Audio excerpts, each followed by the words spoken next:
Cool. So thanks everyone for coming along to today's session, and hello Harry.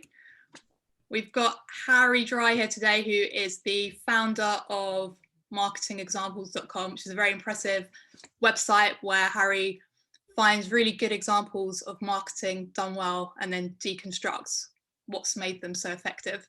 And his newsletter to date has over 44,000 subscribers.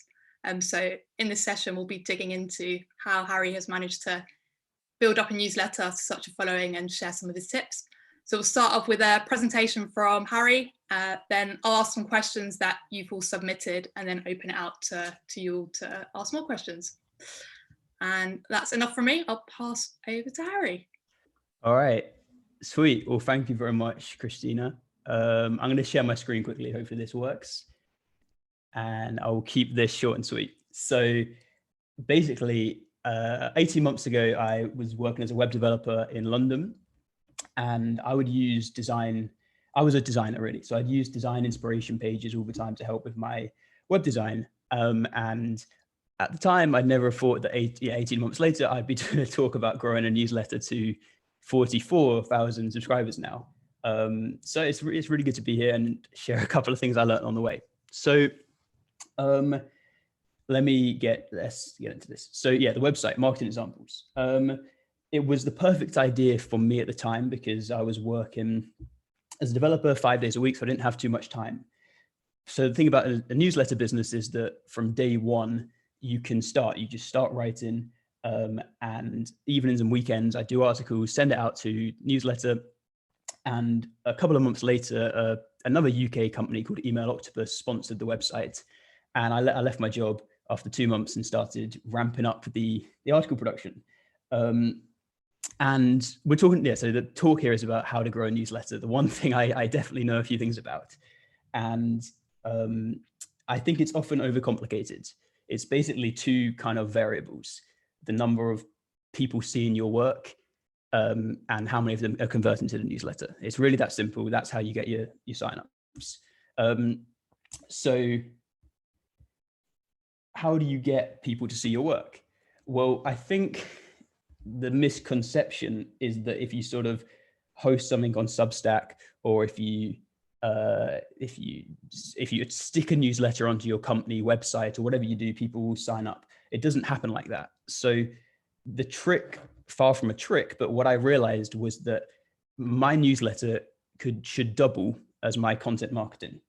So I finish work, I'd write the articles, I'd share them all around the web, and they'd also be the newsletter themselves. It's kind of probably doesn't make too much sense, but let me get into this. So I would share on places like Reddit, Indie Hackers, and I think I got my first 100 subscribers when I wrote an article about Nomad Lists SEO, and the founder of Nomad List shared the article on his Twitter page, and there you go, 100 subscribers is how I started. Now this sounds like a really basic operation, and it was, but over the last 18 months, it's morphed into something a bit more thought through. So when I say your newsletter should be your content marketing, what I basically mean is that you write something amazing about about your niche. So for me, it was marketing. And then you find all the different watering holes around the web where your audience hangs out. So for me, these are the different watering holes. You've got a bunch of different Facebook groups. The second column is a bunch of different communities, Slack groups, and a few different Reddit forums. It's kind of like the overview. And of course, Twitter is a big part of this as well, and LinkedIn. So let me see what we got. Video. Okay, I'll pause. Sorry, a little bit all over the place. So what I would do is I'd share the article on each different platform in full. So for the long form, so this is me sharing an article about copywriting, and I would share it as a Twitter thread, as a LinkedIn slideshow, and fully as a Reddit post, the whole article. That's also doubling as my newsletter. And the trick I sort of come across is that a lot of people, when they try and grow newsletters, they redirect people all the time. They say, oh, check out the newsletter or check out my article. But people don't, the trick I had was don't redirect people, wow them on the platform they're already using. So don't sort of intercept them, but kind of run along with them. So I kind of screwed up this video, but I'll play it again. So this is my article. I'd share it as a Twitter thread, and then the same article I take to Reddit, share it as a big Reddit post. And at the end of all this, I'm saying, oh, if you enjoyed this, I write this newsletter each week. If you'd like to subscribe. So if we, yeah, sorry. And then I also took this platform, so this idea onto Instagram and LinkedIn. So on Instagram, I'd use carousels and I would write the article out in a carousel, 10 slides in a carousel. And on LinkedIn, I'd use slideshows. So I've explained this absolutely awfully, but I hope you get the principle that basically you have your, well, this is how I did it. You have your content, which has to be really good. And then you split it into Facebook, LinkedIn, Instagram, Twitter, et cetera, different Reddit forums. And then the call to action on all these places where you share is, oh, by the way, if you'd like more, I've got this newsletter which I write each week. So that's the sort of too long don't read of how I grew my newsletter. Now, Facebook groups are a touch different, so you have to adapt your content to the platform. So on Facebook, you can't really share a whole newsletter. So what I would do is I'd break off a tip, sort of one standout tip from the newsletter, and post it in the group. And then often what would happen in the comments is people would say, oh, where did you get this from? And I'd link the article, or you kind of have a license to link the article. And to boil down this approach, essentially you're creating value on other people's platforms. So in my niche of marketing, it was Design News, Zest, Growth Hackers Forum, et cetera, et cetera. And then you try and transfer this sort of equity you've built up to your own platforms.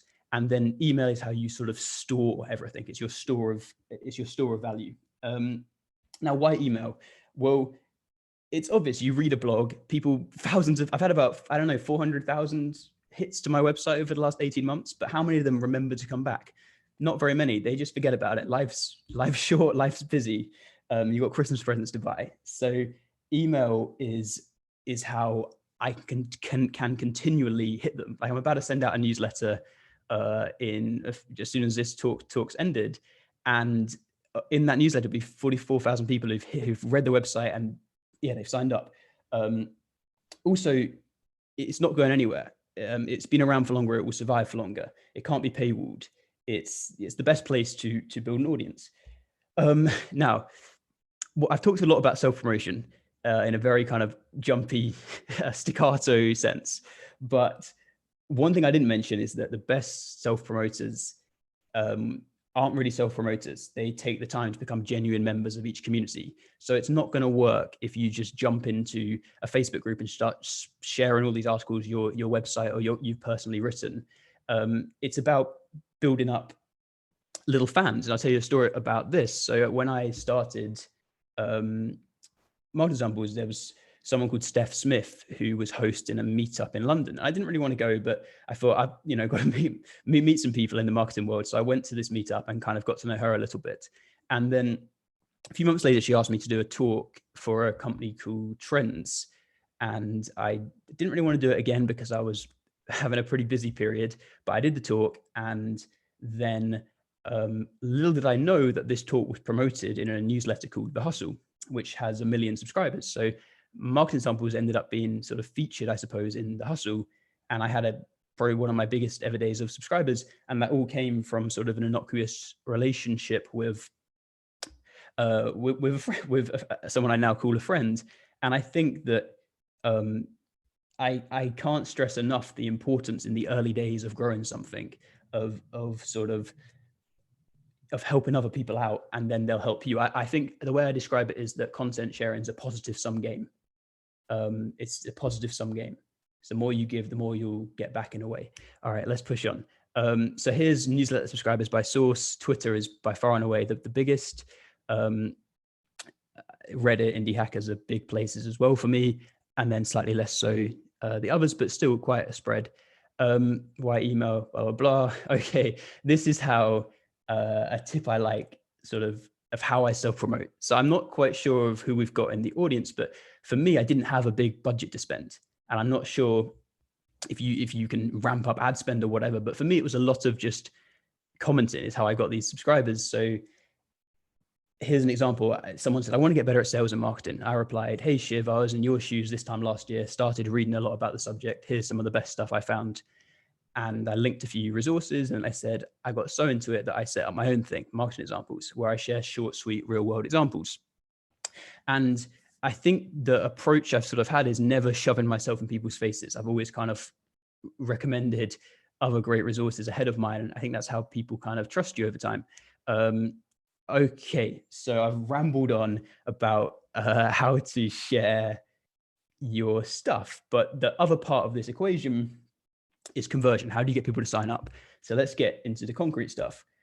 I can't stress enough how much easier it is to improve, to sort of scale a newsletter by improving your conversion than buying the big number. The big number is traffic. So let's say you've got 10,000 people coming to your site a month, 1% are converting, you've got 100 new subscribers a month to the newsletter.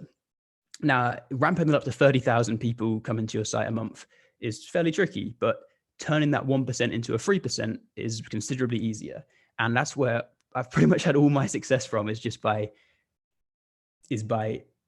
making the conversion on my website really high to subscribers. The first thing is, I'd say, positioning. So you want to make something people want to subscribe to. So if you look at this example, a lot of newsletters I see are something like this, either from a company or from an individual. Hey, I'm starting this startup newsletter. I'm writing about startups every week. Please subscribe. Just pointless, vacuous, empty. And here's something just much more specific. Each week, I spend 50 hours analyzing a new startup trend. I share what I learned in a 5-minute email report. Would you like to subscribe? That's actually a real call to action, I guess, from a newsletter called Trends VC. But let's use another example of this in the company sense. It's essentially, how can your newsletter own a space in someone's mind and not just sort of feel empty?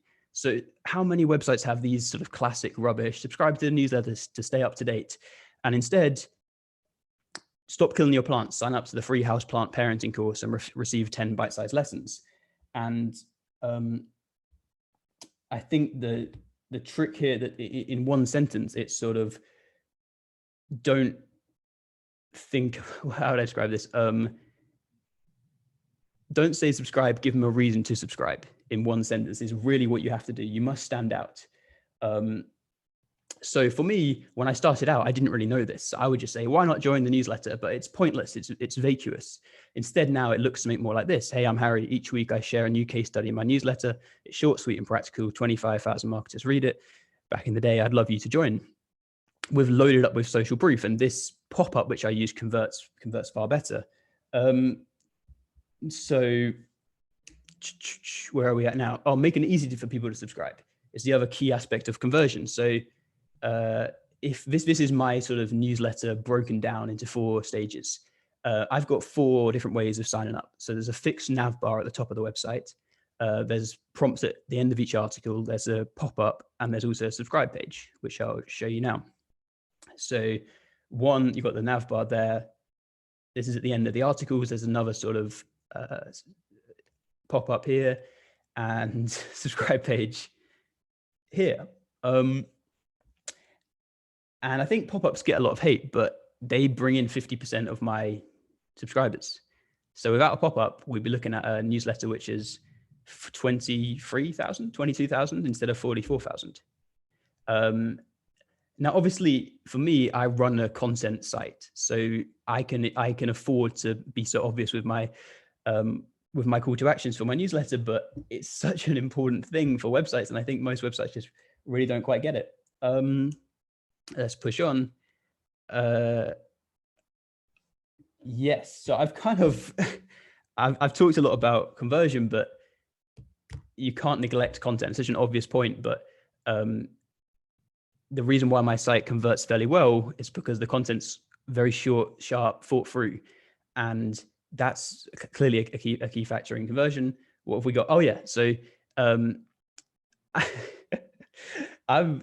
the site's now at 44,000 subscribers, whatever it is, and I don't want to make it out like it's easy. So this video is basically one newsletter I wrote a couple of weeks ago. These are all the little diagrams I made for it, which I'm kind of scrolling through here, and when I started out in marketing, I was very much a no name. I had no sort of industry recognition, still don't really have much, but I knew nothing. So how do you stand out? My way of standing out was purely through effort. I thought, I'm not showing you that to show off. I'm showing it to you because it's how I did it. I thought to myself, how can I get a wedge in the marketing space? And the way I did was just by putting in so much effort and detail into each article. That was what I kind of used, I suppose, to grow the website. That was my wedge for marketing examples.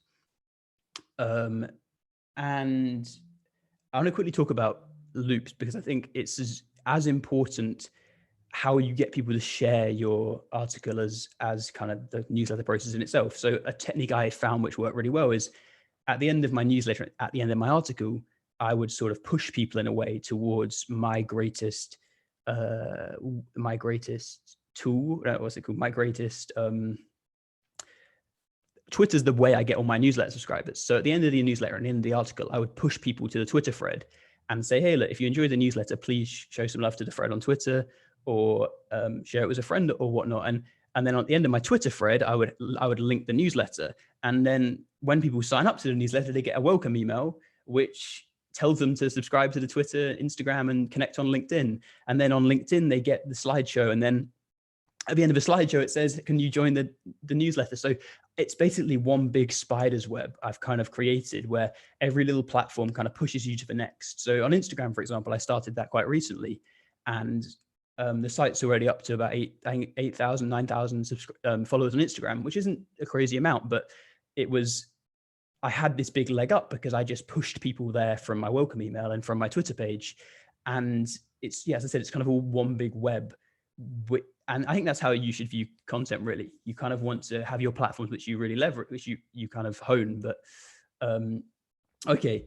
By the way, for whoever we've still got, I hope you found this somewhat useful, and I'm sorry I was so all over the place, but I hope there's still valuable stuff here. I want to just summarize what we've talked about. So the start was about a sharing strategy. This is how I grew my site. You have to have a sharing strategy for your content. It will not share itself. And then think about conversion. So that's creating something people actually want to read. If you start a newsletter and it's something like, please subscribe to my website for updates, you will not grow it in the slightest. You have to actually have a wedge, have a hook. Why should people, I mean, I was chatting to someone from the marketing meetup the other day, and their hook was, I think it was something like 5 tips, but we send them out at Tuesday at 12 a.m., Tuesday midday, and it's like the lunchtime newsletter. You have to have a reason. And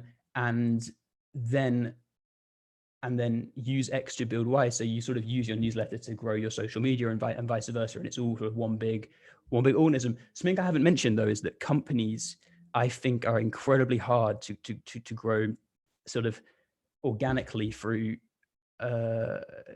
If you put your company at the center of your newsletter, you're going to struggle because no one wants to hear from a company.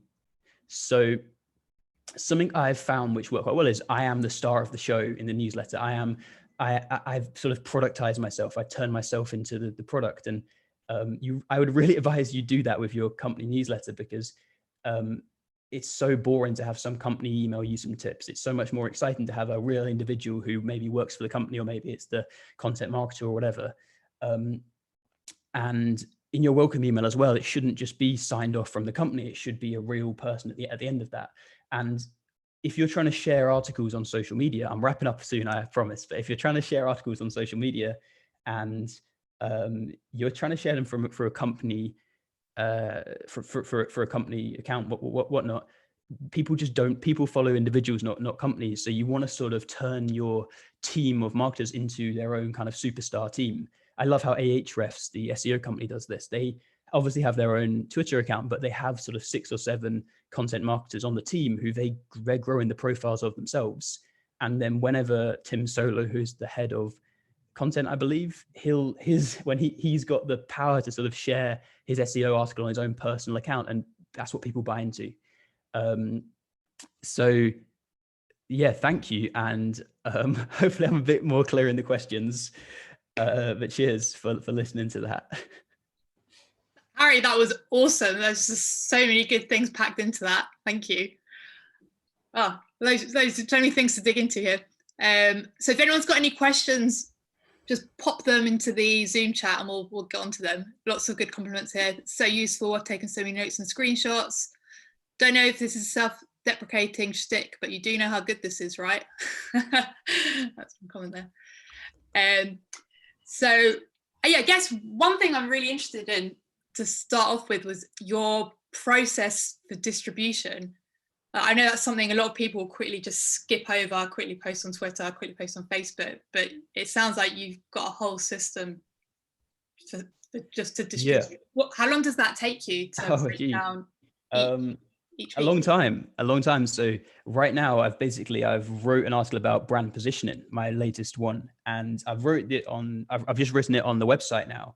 I've just turned it into a Twitter thread, but as soon as this ends, I'm going to basically turn it into, as I said, a slideshow for LinkedIn, a carousel for Instagram. And it will be a few hours to do that. It does take time, but the success I've had is you have to stand out, as I said, and the way I stood out was by trying to make the content on another level of how sort of, and if you write something amazing, you want to take the time to adapt it to the platform. So if I just dump the link on LinkedIn right now of my article, people wouldn't really read it. But if I share it as a carousel and sort of make it out like it's something bigger, put the value on where people are, and people will read it. So in answer to your question, probably about 4 hours, I think, to kind of share on every different platform. Wow. And you also have really well constructed images to show your content as well. How do you make those? What advice would you give someone who perhaps doesn't have a design background to make such good? Good question. So firstly, I didn't have a design background, and I took a design.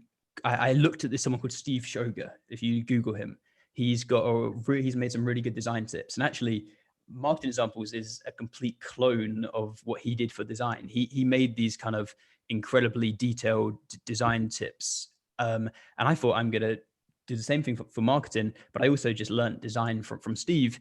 Now, I think some of the tips in the newer articles are really nicely designed, but if you look back to a year and a half ago, I wasn't that very good. So it's literally just putting in hours. But I use something called Sketch, but Figma is free and it's just as good. And they're easier than things like Photoshop, I think. But I really do think that design can be, you look at these platforms and how they're sort of structured, like Twitter. And if you can condense what someone writes as a blog post into one tweet with a nice image, you get rewarded for that. And that's kind of been the goal. And you can do that through images. Images are a big part of my success for sure. Actually, sorry to ramble on, but last thing is that I've kind of went to town on this in marketing, but I'm not sure what kind of people in the comments, sort of sites people are running in the comments. But let's say you run a website for bikes. No one is doing anything like this for bikes or jujitsu or all the other niches in the world. Twitter is very much like the sort of forefront of design, marketing, tech. Those niches are starting to be taken over by this style.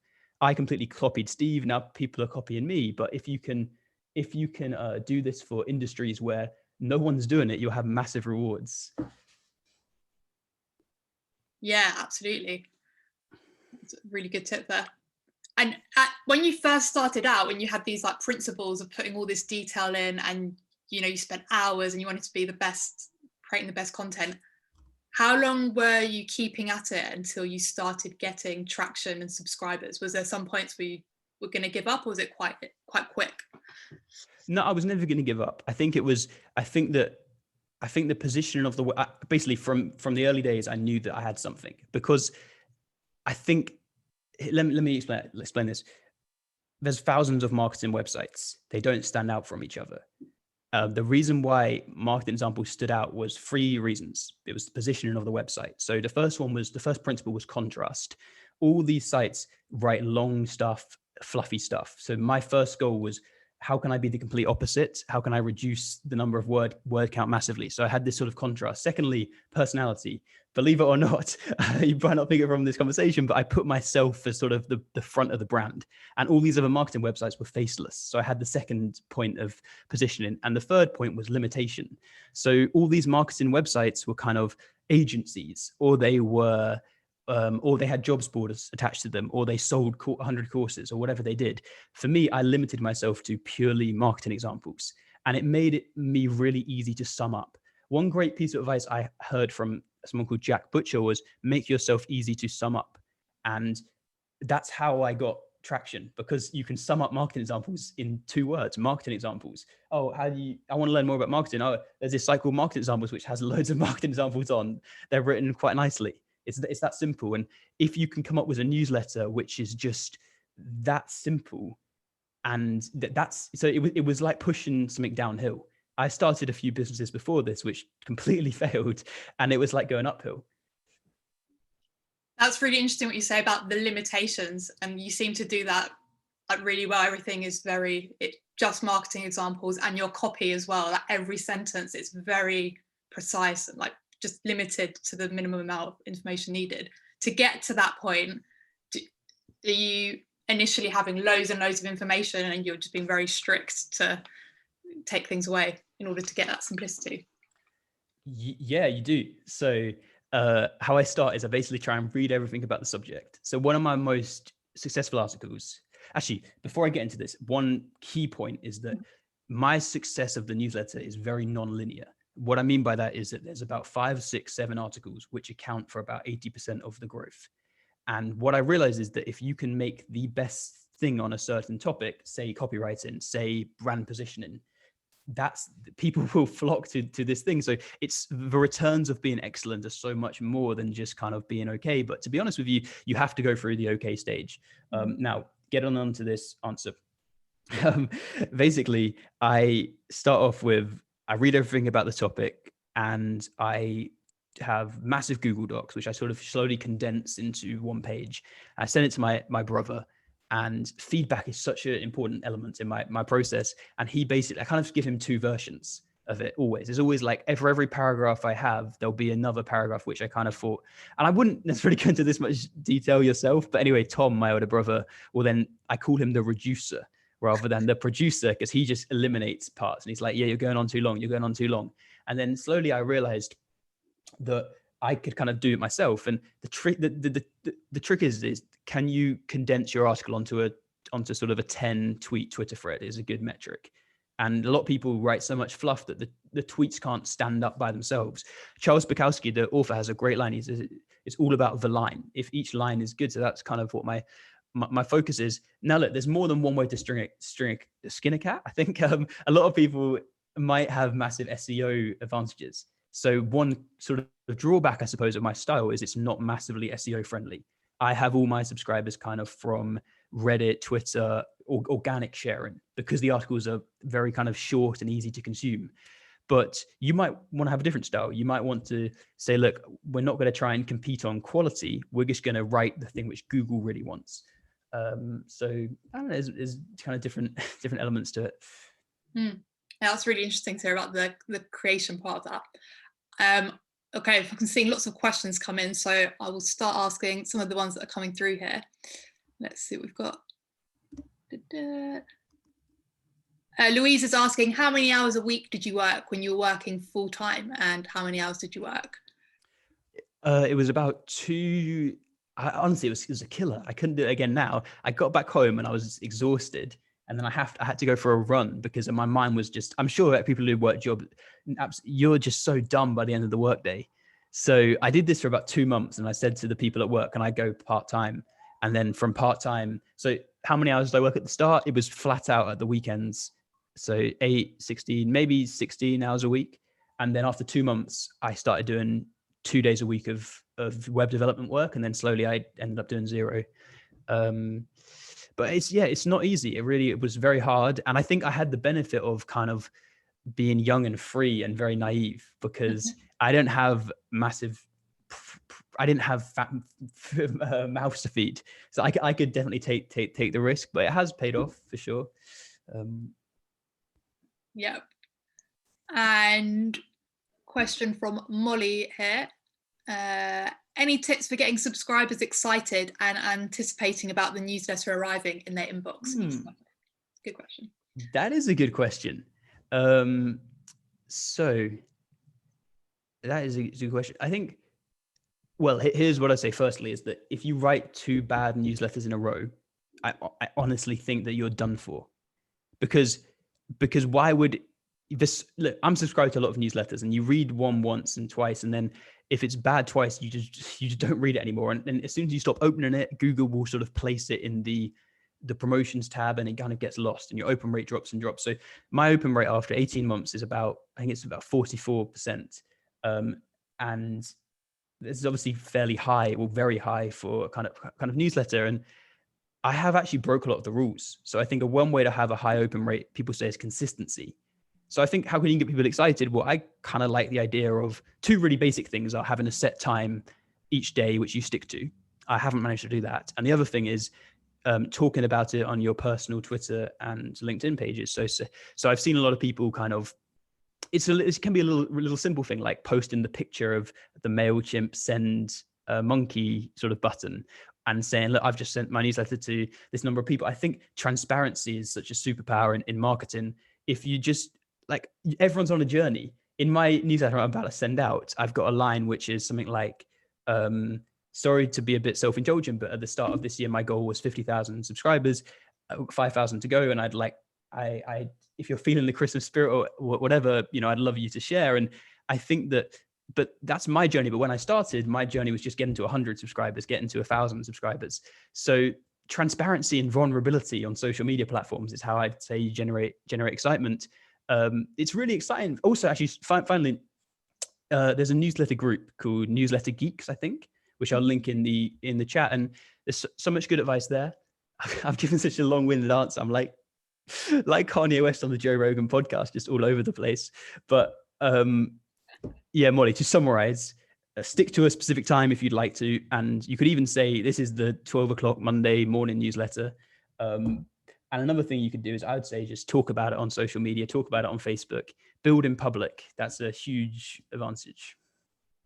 Some loads of little nuggets that people can take away there. Anonymous, I was going to segue in when you said Kanye West into your Kanye story, but I'll just encourage people to just Google Harry Dry Kanye for interesting article story about him. Question from anonymous attendee: we have a lot of disengaged subscribers on our newsletters. How can I re-engage them? Is there a way to do that? That's a good question. So there's two types of different disengagement. There's disengagement as in not opening. So to clarify, do you mean your open rate is very low? I imagine that's what you mean. Do you think, Christina? Let's go with open rate. It's really hard to improve your open rate. Open rates fall over time. It's a scientific fact. There's literally nothing, because people move jobs, people get bored, people stop opening a few editions, people change email addresses, your open rate will fall. It's very hard to pick it up again. One thing I did recently was, I was very honest with my subscribers. I said to them that last week, the open rate, I think I said, like, the open rate is, I said, quick favor to ask. Last week, the open rate dropped by a bit. I think I probably worded it better than this, but I'd really appreciate it if you add marketing examples to your contacts lists. I spend a long time on each issue, and it would really mean a lot. I spend a full week on each issue, and it would really mean a lot. And then if you can get your email added to contacts list, that's a really big deal, because then you end up in the primary tab of Gmail or Google, which most people use every single time. So in your welcome email, I would say, basically, in answer to your question, you're not going to solve this problem now. It's very hard to fish out these people. They'll all be in different jobs, etc. But what you can do is you can write your welcome email in a way such that I would have a line in your welcome email about adding your email to their contacts list and giving them a reason to. Don't just say add me. Say, like, explain why they should. What's the purpose for it? What else can you do to re-engage? You could also you could segment your list into two different sections: the really engaged and the not so engaged. And you could email the not so engaged saying, I know you haven't. You could basically say, look, you haven't opened the last few emails. I was wondering if you'd like to stay subscribed. And finally, it is worth, if it gets really bad, it is worth culling people, because you sort of have a newsletter score, I believe, and if it gets to a certain point where no one's opening your emails, it will affect the open rate of the people who are currently opening your emails. So a lot of people in the newsletter world sort of cull every 12 months or so the people who haven't opened the last 5 editions. and it's kind of a go backwards to go forward step, but it does have merit. Yeah, that's great tips there. And you mentioned that your goal this year is 50,000. Is that ambitious goal? But yeah. Big. Oh, you're nearly there. Nearly 6,000 more to go. I think. Yeah, 6,000 to go. And what's the plan next year for marketing examples? Is that going to be the main source? Is it just increasing the newsletter growth and going with the sponsorship model? No, it's not going to be the main source, because for anyone listening, sponsors don't pay too well. So basically, currently I've been relying on sponsorship this whole time. No, do not do that. Your email list is, I read somewhere a line which was something like 100,000 I think it was 100,000 engaged people reading your newsletter is 100,000 easily in the bank every month if you use your list correctly. So look, I'm not going to, my newsletter for the last year and a half has been basically a place where I've kind of given article after article after article. And finally, on this newsletter point, something which I've done is basically I write the whole article out in the newsletter. I see a lot of newsletters in inverted commas, which are basically things which they come and read our article on our website. But I'm telling you, the way the game is shifting is it's being shifted away from that, because people want the information in front of them right here, right now. And no one wants to click a link to your website. They want the information right in front of them. So,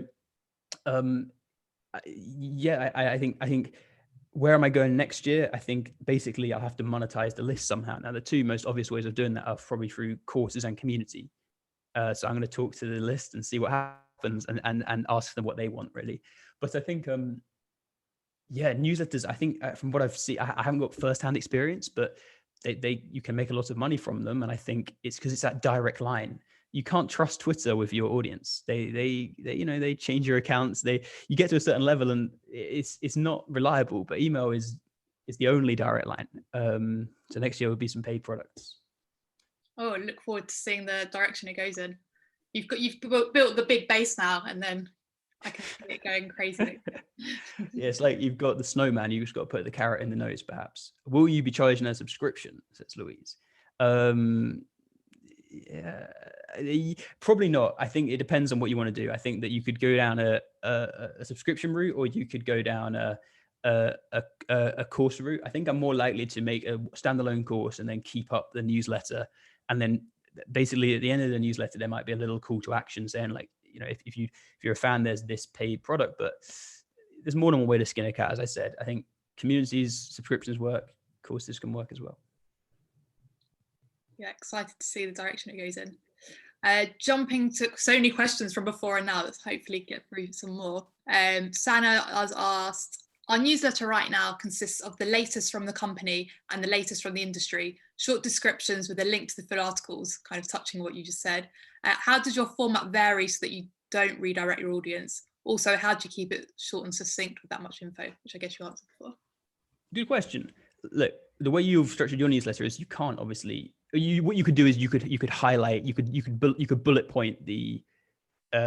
You could do your sort of TLDR bullet points from each one. So you could link the article and then have 3 bullet points, which is like your Twitter summary. And then also what you could do with that as well is, I think you've got to look at repurposing the content. So then you could do like a Twitter thread each newsletter edition, which is basically like, let's say it's in the industry, you said. So it'd be the top 10 things we've read this week. And then in the Twitter thread, you'd link the things, and then you'd also do the sort of bullet point summary in there. And then at the end of the Twitter thread, you'd then say, if you like this, we write a newsletter where we share this each week, blah, blah, blah, and you kind of hook people back in. Repurposing, I haven't really answered the question, but repurposing content is a really big deal. Okay, what was the first part of that question? Oh, I'm reading it now. Short descriptions with links to full articles. How does your format vary? Yeah, the only way of doing it is through short summaries. Also, I think you should question yourself. Like, I'm not saying it's not working by any means. I have absolutely no knowledge of how it's going, but have a look how many people are clicking through. Have a look, ask people. I think one great thing to do is, really underrated thing to do, is ask for feedback. Because not only do replies, again, improve your sort of newsletter score, inverted commas. So it means that if someone replies to your newsletter, they're more likely to get the next one in their primary inbox. But it's also just a great way of figuring out if it's working or not and how many people are actually engaged. So I'd say I'd experiment, and then at the end of your newsletter say, we've tried something new this week. If you prefer it, please Like, we'd love to hear what you think. Please reply. Or also then don't be afraid to redirect people from your newsletter to your Twitter thread to kind of get that started. Or let's say you do the same thing on LinkedIn. Say, if you enjoyed the newsletter, we've just shared this edition on LinkedIn as well. And we'd love to hear what you think over there.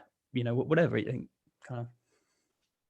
Yeah, I really like that tip of the loops and keeping everything going to one specific thread. Question from Molly.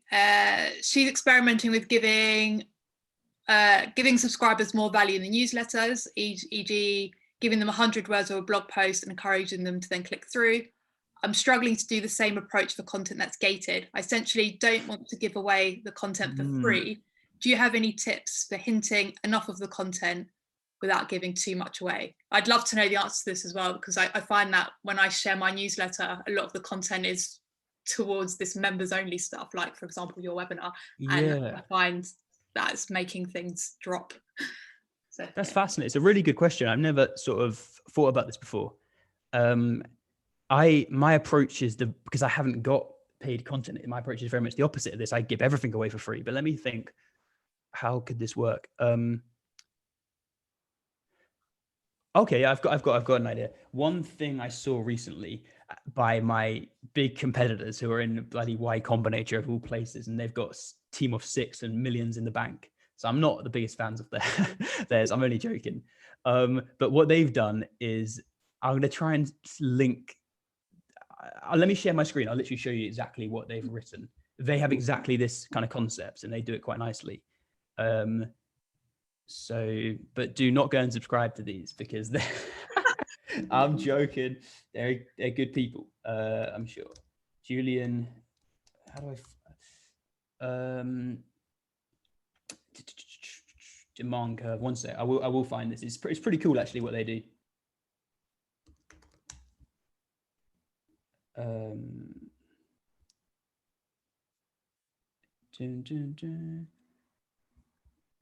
So essentially what they do is they start writing the article, and then they do this really cool kind of blacked out text effect. So you can see it, but you can't read it. It looks kind of neat. I won't go on too long if I can't find it now.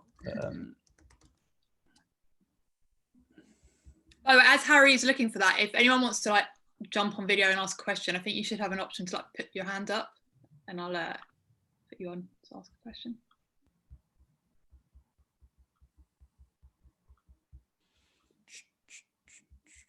All right, I know where I'm going to find it. Sorry, please continue. Do not wait. Okay, I'll continue to ask questions. So some of the pre-submitted questions.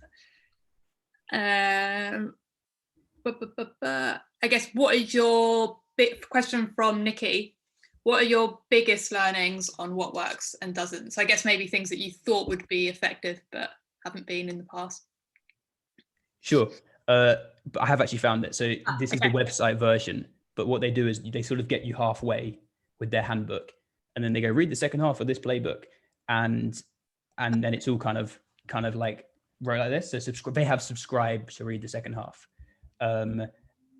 It's one option. I mean, it maybe not up your street. On the newsletter they write, heads up, this is. I think you can write a few paragraphs and then kind of just call it a day, like The Athletic. If you look at The Athletic's website for sports, they kind of, you see just enough and then boom, you can't see any more. So write it out as you would. Regards to this question, learnings. Okay, so I would ask in response for me, what have I learned?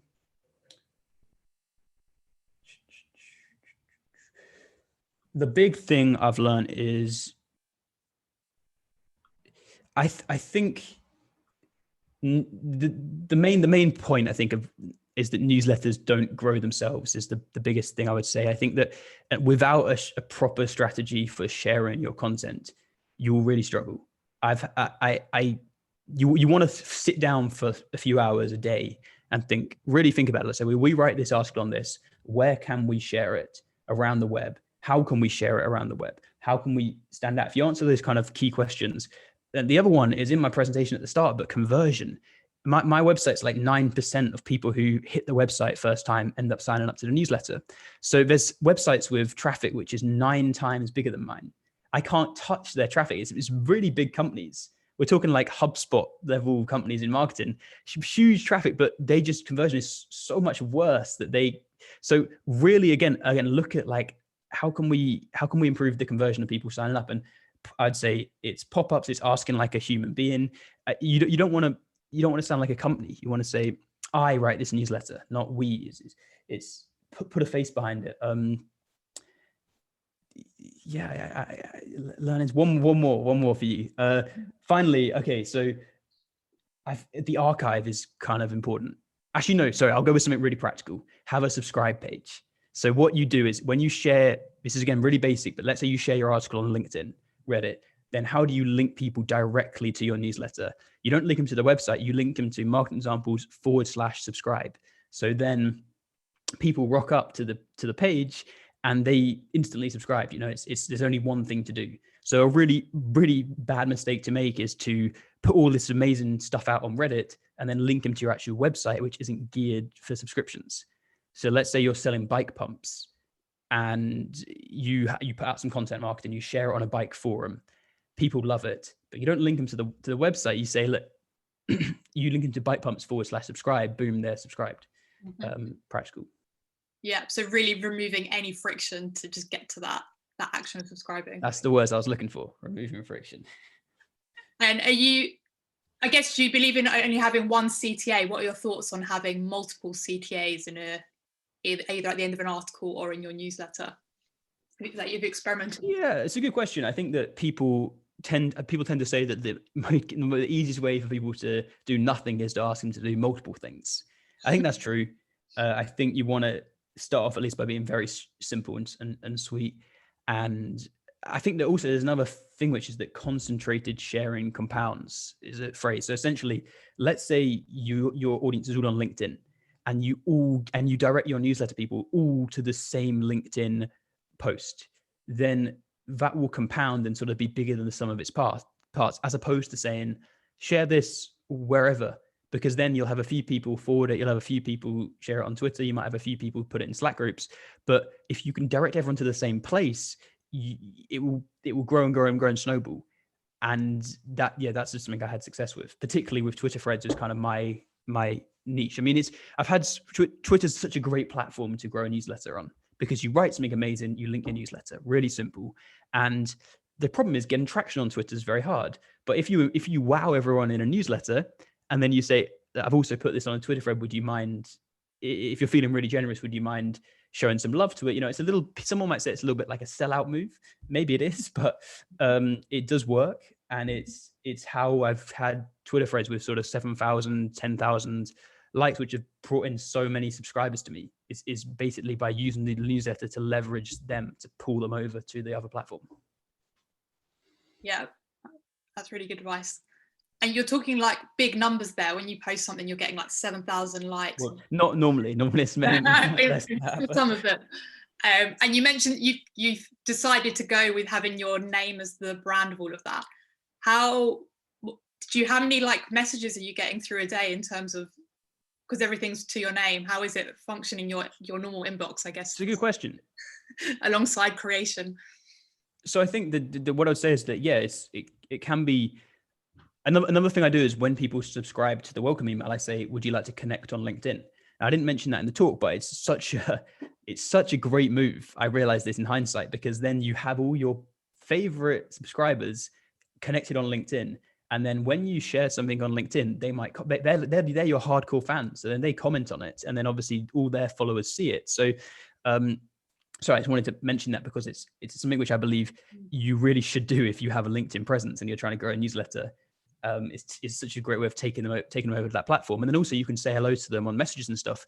There's a lot of messages at the moment. And one thing which I think that ideally I'm strapped a bit, because I've put myself at the center of the newsletter, I can't palm it off to anyone else. Not that I really want to, but the alternative is, I would say, is sort of having no presence at all. So it's better to kind of be 20, 30 messages behind and kind of be behind some company which people don't really care about too much. Mm-hmm. People really do. I mean, if you look at, here's a great example of this. Free Code Academy launched a web development course on Twitter. Nobody cares. Nobody wants to help them out. Wes Boss wants to launch a course on Twitter. He's a developer with like a really good personal brand, and he'll get a bunch of retweets, a bunch of likes. People want to help people out. So I do think that having your kind of company presence is having yourself as part of the company presence is just such a big deal. Yeah, definitely a big mistake a lot of companies make is trying to just do everything through the company channel. Which it is so different to using a human. Question from Louise. Do you get loads of content job offers, and are you ever tempted to take them? Yeah, I get quite a few. I mean, it was amazing actually, because something I found was that starting a newsletter, I was on like a sort of developer job, not particularly. I was like a junior developer when I started this, and then I went on a freelance and got paid a certain amount of money. And then after like 8 months of doing the newsletter, people, it's honestly, if you want to get a job or you want to raise your level in market, or whatever you want to do, you want to become like a head of marketing, start a personal newsletter. It's such a great way of standing out. It's opened so many doors for me, which I would never have touched otherwise. Because it's like the new CV.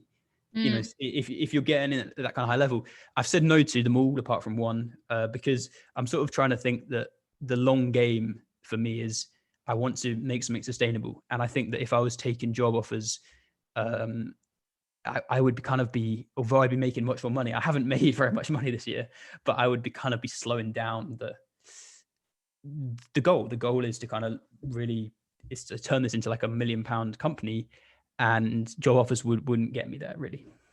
Yeah, it's a good point about the newsletter growth being the new CV of the future. Okay, let's see some of the questions we've got. You got a question around sponsorship. So if somebody's building a newsletter, I know you said you wouldn't go down that route in the future again, but if someone is looking for a sponsor for their newsletter, have you got any tips about how to go about getting their first one? Yeah, so people is the trick here. So when I had less than 1,000 subscribers, and this email company started sponsoring me, and it was because I went to a meetup once and I met the CFO. I think it's not a particularly big company, but he was the financial guy at this company called Email Octopus, and we kind of got on well. And then I said to him a couple of months later, look, I know it's a really long shot, but I'm starting this marketing newsletter. Any chance you want to sponsor it? And Tom, whose name was, kind of said, we wouldn't normally do this, but I've got he kind of saw that maybe I had a chance of turning it into something bigger.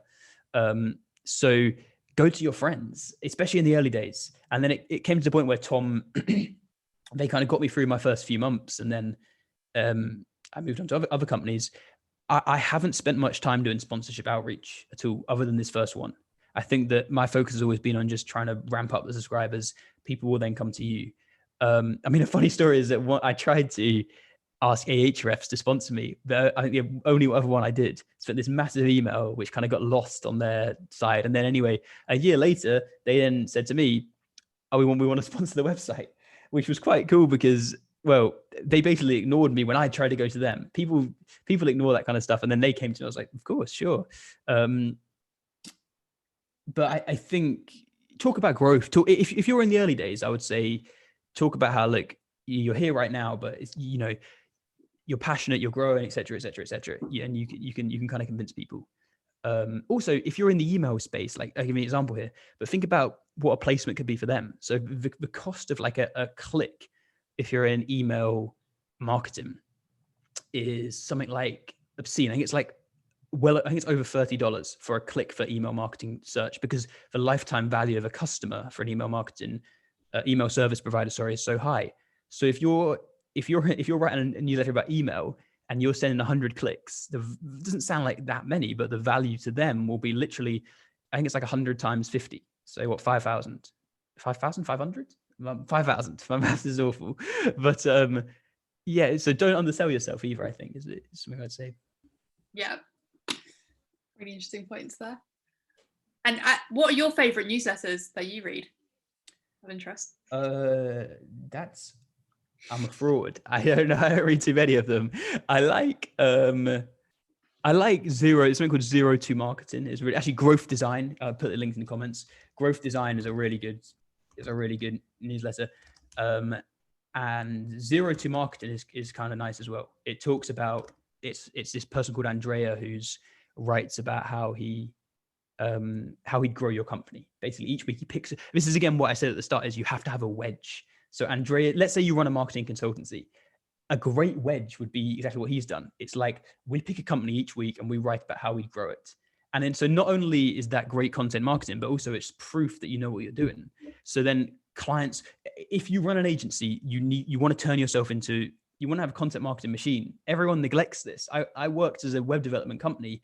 They had no outbound like content, no marketing, but the easiest thing for me to do in my position would be to turn marketing examples into a marketing agency, because you get so many people come to you purely because you're showing your expertise off on a weekly email. So yeah, I mean, I'm not sure if any agency people are in the house, but you want to just give everything away, and people will say, oh, I want to work with them. Yeah, people are scared of giving all that upfront value, but it pays back in the long term. It does pay back in the long term. I've just seen that's gone so quickly. We are at 6 o'clock. If anyone has any final bonus questions, you have 30 seconds to post one. One new message. Oh, thank you very much, Molly. I appreciate that a lot. Very, very kind of you. Yeah, it's been brilliant. Like, just so many tips to try out. I'm gonna have to join this content. I have to get myself in this Slack channel somehow of yours. Oh yeah, that would be like the best. Say hello to these people. Thank you very much. Look, I'm sorry my presentation was a bit scattergun. I really appreciate the questions, and you've got an action plan, so I love to hear. I'm gonna try and join this community somehow, so I can kind of check up on stuff on Slack and stuff. So thanks again, everyone who listens. Thanks so much, Harry. And obviously I assume you're all subscribed, but if you're not, marketingexamples.com, I'm going to assume /subscribe. Yeah, actually, I'm not going to be, I don't want to promote it too much, but honestly, I'm literally about to send a newsletter. So if you feel free to unsubscribe straight away, but if you just want to see what the style looks like, I don't know. I think you're subscribed to more than enough newsletters, but I'm only saying this because in the next 10 minutes, I'm about to press send. So it could be kind of fun. Oh, cool. Yeah, I'll put it straight in the Slack group as soon as. Oh, you don't know. I want to. Okay, thank you very much. I appreciate that. I really appreciate everyone listening. Thank you. Thanks a lot, Christina. Awesome. Thanks so much, Harry. Have a lovely evening. Merry Christmas, one and all, friends, comrades, Romans, countrymen and women. See you later. Merry Christmas. Bye.